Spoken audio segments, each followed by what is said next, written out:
Luck शब्द उन लोगों के मुंह से खास तौर पे आप सुनते हैं जिन्होंने जिंदगी में कुछ खास नहीं किया है। ये आदमी सक्सेसफुल हो गया because he is very lucky. तो कहते हैं कि समस्याएं तो जिंदा लोगों के नसीब में होती हैं। सुनिएगा सब लोग, समस्याएं तो जिंदा लोगों के नसीब में होती हैं, मुर्दों के लिए तो लोग रास्ता छोड़ देते हैं। तो प्रॉब्लम आएगा तो परेशान मत होइए, प्रॉब्लम आपका इम्यून सिस्टम बड़ा कर देती है। सबसे पहला तो मैं ये चाहता हूं कि हम सब लोगों को एक डेफिनेशन मैं जरूर बताऊं जिसको लोग लेकर बहुत पशोपेश में रहते हैं, और वो जिसको बोलते हैं LUCK। ये एक ऐसा टॉपिक है जिसपे हजारों साल से चर्चा हो रही है। ये आदमी सक्सेसफुल हो गया बिकॉज ये बहुत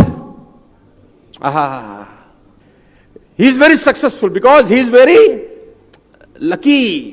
तो लक शब्द उन लोगों के मुंह से खास तौर पे आप सुनते हैं जिन्होंने जिंदगी में कुछ खास नहीं किया है। पीपल हैव बैड फिलॉसफीज, उनके पास कुछ पुरानी कहानियां हैं जिनको वो लेके आज भी चल रहे हैं। टाइम बदल गया है, खाली हाथ आए थे खाली हाथ जाएंगे, ये बात तो बिल्कुल ठीक है। दुनिया में कोई आदमी ना भरे हाथ आया है ना भरे हाथ गया, लेकिन सवाल खाली हाथ आने और खाली हाथ जाने के बीच का है कि आप ऐसा क्या करके जाएंगे कि आपको सिकंदर की तरह याद रखा जाए। जाएंगे तो सब यार, कोई आदमी कोई अश्वत्थामा नहीं है जो युगों युगों तक जिएगा। सबने जाना है, खाली हाथ ही आया था खाली हाथ ही जाएगा। लेकिन याद सिकंदर को ही क्यों रखा जाता है? क्योंकि उसने कुछ ऐसा किया था कि उसका नाम लिया जाए। तो हम कुछ तो ऐसा करें कि हमारा नाम लिया जाए मरने के बाद। और सवाल तो यह है कि जिंदा भी लोगों का नाम नहीं लिया जा रहा, क्योंकि ऐसा कुछ उन्होंने किया नहीं। तो what is luck all about? तो मैं लक की परिभाषा आपको देता हूं। एक ऊंट और एक ऊंट का बच्चा चिड़ियाघर में, ऊंटनी का जो बच्चा वो अपनी मां ऊंटनी से एक सवाल पूछता है। उसने अपनी मां से पूछा कि माता, ये हमारे पीठ पे कुबड़ क्यों होता है? कुबड़ समझते हैं ना आप? ऊंट की पीठ पे रहता है वो।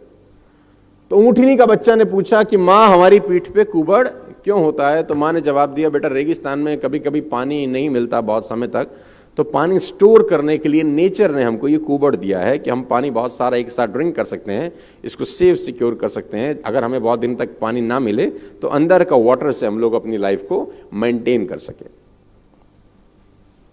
तो उस बेटे को बात समझ में आ गई, उसने कहा वेरी गुड। तो उसने बोला, माँ हमारे ये पैर इतने बड़े बड़े क्यों हैं, ये पंजे हमारे इतने बड़े बड़े क्यों होते हैं? तो उसकी माँ ने बोला, बेटा रेगिस्तान बहुत लंबा होता है तो दूर तक जाना होता है, तो दूर तक जाने के लिए ईश्वर ने हमको बड़ा पंजा दिया है, बड़े पैर दिए हैं। तो बेटे को बात समझ में आ गई। बेटे ने अब तीसरा सवाल पूछा कि हमारी आंखों के आगे इतने बड़े बड़े बाल क्यों हैं ये?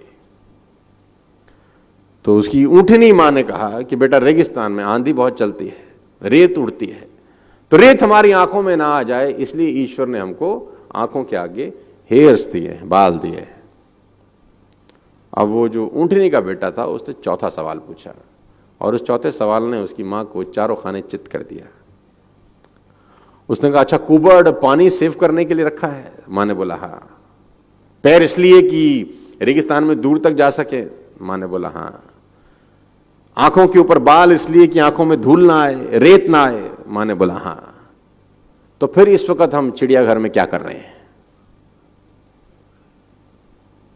तो हम यहां क्या कर रहे हैं? आपके पास कितनी भी क्वालिटीज क्यों ना हो, अगर आप राइट जगह पर नहीं हैं तो आप लकी नहीं हैं।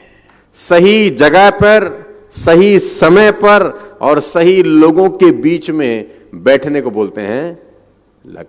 तो आप बहुत लकी हैं कि आप सही जगह पर हैं, सही समय पर हैं और सही लोगों के बीच में। वक्त जब बिगड़ता है तो गूंगे भी बुराई करने लगते हैं। जब लोग बराबरी नहीं कर पाते तो पैरों के नीचे खुदाई करने लगते हैं। लेकिन ऐसे लोग ज्यादा देर तक टिकते नहीं हैं, सारे लोग खत्म हो जाते हैं। संघर्ष से व्यक्ति को कभी नहीं भागना चाहिए, क्योंकि जीवन में जो कभी संघर्ष से परिचित नहीं हुआ, इतिहास गवाह है, वो कभी चर्चित नहीं हुआ। और जिंदगी हो या व्हाट्सएप, लोग हमेशा स्टेटस ही देखते हैं।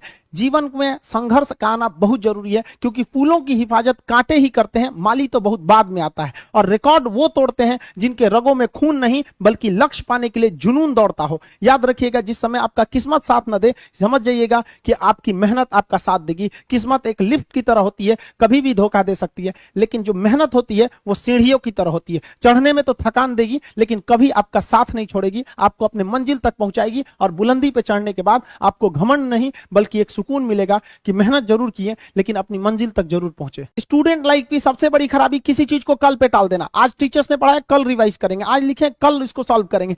कल पे कोई नहीं टालना चाहिए। जिसने ये कल किया या हमको ये करना चाहिए, उनको तो असफलता फिक्स है, उसने असफलता की दहलीज पे पैर रख दिया। जिसने किया कल, दिन गया टल। जिसने कहा परसों, बीत गए बरसों। और जिसने कहा आज, उसी ने किया राज। जीवन में संस्कार का भी बहुत बड़ा मोल होता है। आप अपने विचारों से स्वतंत्र रहिए, लेकिन संस्कारों से बंधे रहिए। कभी भी अहंकार मत रखिए, क्योंकि आप कितनी भी बुलंदी पर क्यों ना चले जाएं, लेकिन याद रखिएगा आसमान में बैठने की जगह नहीं होती है। जो भी बुलंदी पे जाएगा उसको एक ना एक दिन, आज नहीं तो कल, उसको वापस इस धरती पर आना है। इसलिए बुलंदी को देखकर बहुत जल्दी घमंड में नहीं आना चाहिए। और हमेशा याद रखिए, बड़े बुजुर्गों से मिलकर बैठना चाहिए, उनसे बातें करना चाहिए। बड़े नायाब होते हैं ये लोग, कुछ लम्हों में जिंदगी के तजुर्बे बता देते हैं। याद रखिएगा, समय, सम्मान और विश्वास, ये तीन ऐसी चीजें होती हैं जो एक बार अगर हाथ से चली गई तो फिर दोबारा लौट के कभी नहीं आती। जीवन में सबके प्रति दया का भाव रखना चाहिए। और सबसे बेशर्म चीज अगर कोई इस दुनिया में है तो वो गरीबी है।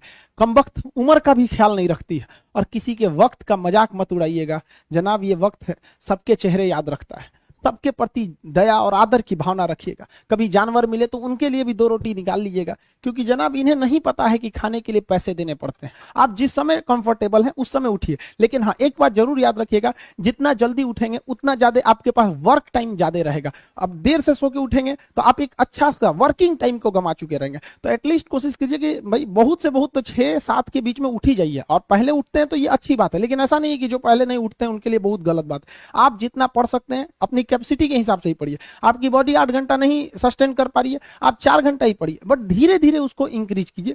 हर चीज के लिए होता है, आप अपनी बॉडी के हिसाब से ही किसी काम को करिए। आप किसी भी काम को अगर लगातार 21 दिन करते हैं तो धीरे धीरे वो आपकी आदत बन जाती है। और अगर किसी काम को लगातार 90 दिन कर देते हैं तो फिर वो आपकी दिनचर्या बन जाती है। अब आप डिसाइड कीजिए कि आप अच्छे काम को करना चाहते हैं या गलत काम को। जहां आपको कंफर्ट मिलता है वो रास्ता कभी भी कोई मंजिल को नहीं ले जाती है, क्योंकि मंजिल वाला रास्ता काफी चुनौतीपूर्ण भरा होता है, उसमें कंफर्ट कभी नहीं मिलता है।